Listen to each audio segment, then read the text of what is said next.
Cheers.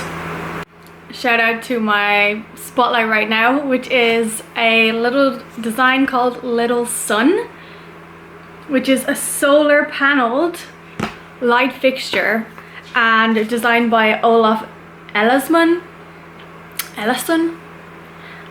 And basically when you buy one of these, they give one to people around the world who need electricity and who don't have access to it, and communities. And it's 100% like powered by the sun. And their tagline is the power of the sun for everyone. So cute. So anyway, I have really bad light in my bedroom, so I also don't have like ring lights or anything fancy like that, so I feel a little blind though. There is a dimmer on this. Yeah, there we go. Oh.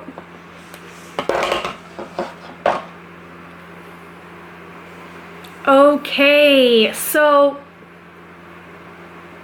I started a reading across Africa challenge by lee.books on TikTok. She's really cool, so go follow her if you're on TikTok. She does not have a YouTube channel as far as I'm concerned. Oh, it's not as far as I'm aware. And these are basically, you read a book from an author from every country in Africa. And I'm going to show you what I've read so far. I'm going to start off with Nigeria. We love Nigeria. And I started off reading Freshwater by Akwaeke Emezi, and it is beautifully written. But I got only about that far in because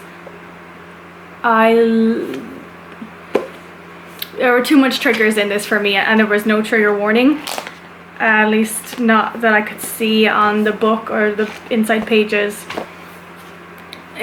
So I had to stop, and instead I also read a poetry book called The Fuck by Inua Ellams, which was mind-blowing. I have it over there, which was mind-blowing. So those are my two Nigerian authors. Then I went on to Senegal and I chose At Night All Blood is Black by David Diop. Now, when you Google him, it says he's French, but he's not French. He's from Senegal, because when I open his book to his biography, it says born in Paris and grew up in Senegal from being born till he was 18, and then he moved to Paris at 18. So I don't care what Wikipedia says. If he says he's from Senegal, he's from Senegal. So I read this book. It is the 2021 International Booker Prize winner, and it's translated from French, I believe, into English. The story of this is, so I'll just read the back. Alta and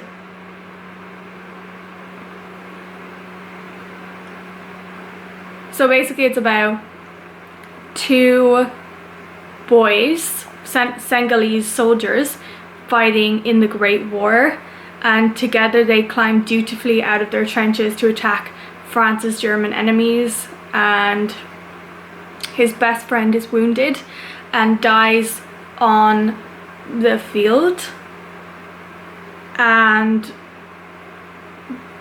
the rest of the book is the main character trying to navigate his grief on the battlefield of betraying his friend. And it gets dark really quickly from the get-go. It's a pretty dark book, trigger warnings for this one would be war, PTSD, violence, and SA. It's strong. It's small, but packs a punch. I personally wouldn't recommend it to anyone, purely because it was a bit sporadic, a bit chaotic. Nothing really happened. You're just exploring inside of a very disturbed man's and grief-stricken man's brain, and it's a dark place. And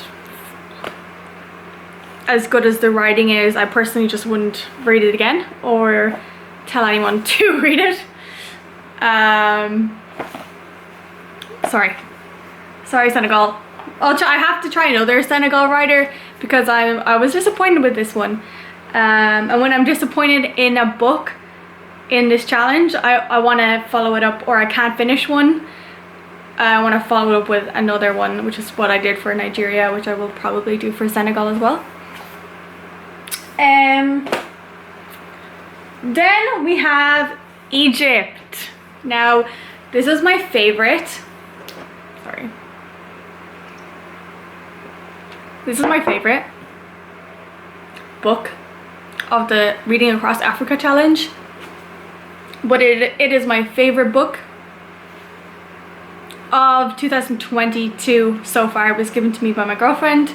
It is non-fiction, and maybe that's why I'm like not connecting to the other ones, because I connected to the poetry book because I am a non-fiction girly. So if anyone has any recommendations for non-fiction, any writers, authors from an African country that I haven't done in non-fiction, please tell me it in the comments.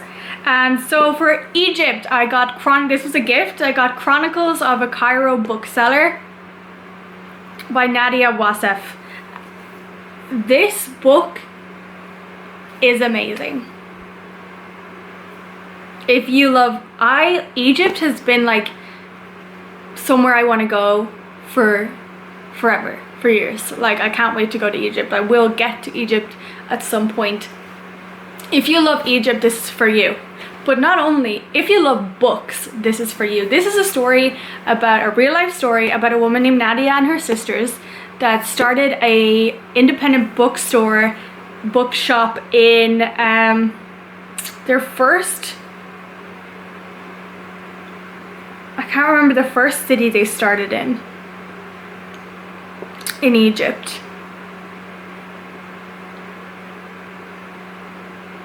Basically it became a literal like chain powerhouse of a thing. Like Diwan, I'm not sure how to pronounce the actual like name of the bookstore, but they were 3 young women with no business degrees, no formal training, and nothing to lose. Culture was languishing under government mismanagement, and books were considered a luxury.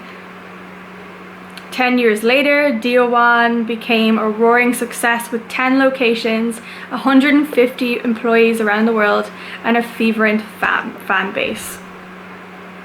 This is a portrait of a country hurtling towards a revolution, a feminist rally cry, and an unapologetic crash course in running a business under the law of entropy. Above all, it is a celebration of the power of words to bring us home. If you like books, you will adore this book. This book made me want to move to Egypt. It made me want to start a bookshop. Okay, we have Uganda. Another non-fiction, because I'm a sucker for non-fiction, and it's A Bigger Picture by Vanessa Nakate. I know you all probably recognize her, climate activist, and her fight to bring a new African voice to the climate change. This book was really, really interesting and fun to read.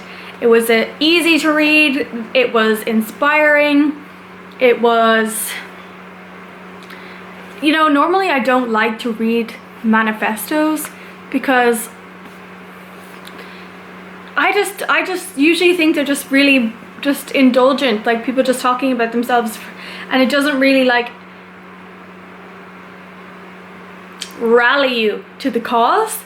This book will rally you to the cause. It is a compassionate, informative, inspiring little book.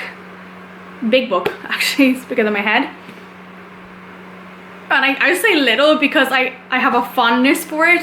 Like this book, I want to give this book a hug. I love it so much. It's so, the way that she writes, just so inspiring, and she's so genuine. It's a great book. There's nothing more I can say. It's a wonderful book. If you're interested in climate change, if you're interested in feeling inspired, read this one first. Read this one first. Uganda. And okay. So currently I have my newest one is Ghana. I found this book in my local library completely by accident, and I loved it. It is Transcendent Kingdom by Gyasi. It is my submission for the country of Ghana for this challenge, and I read it in one day. It's fiction. It's stunning. Let me just read. Transcendent Kingdom is a searing novel about a family ravaged by forces both within and beyond their control. It is a story of love, loss, and inheritance, and the myriad ways we try to rebuild our lives from the rubble of our collected parts.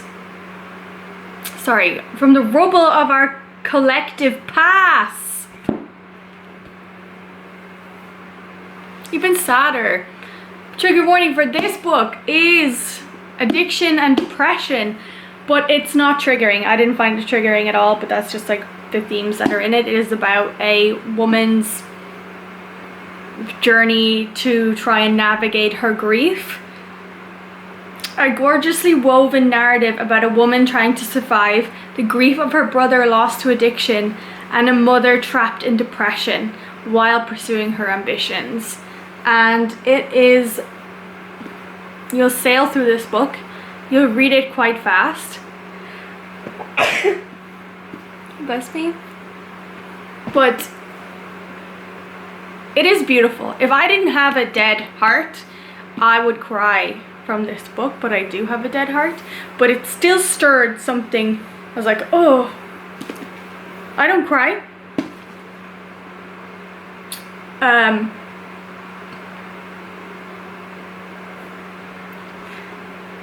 But if I could cry, this would make me cry.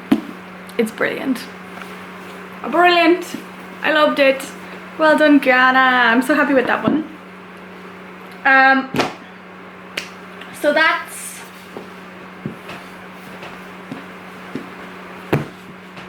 all of these lovely countries, plus the poetry book by Inua Ellams. If you have any recommendations, please put them in the comments. As I said, I love non-fiction, but please throw anything at me, but try to put the trigger warnings in it for me. I would really appreciate that. So far I have Ghana, Egypt, Uganda, Nigeria, and Senegal.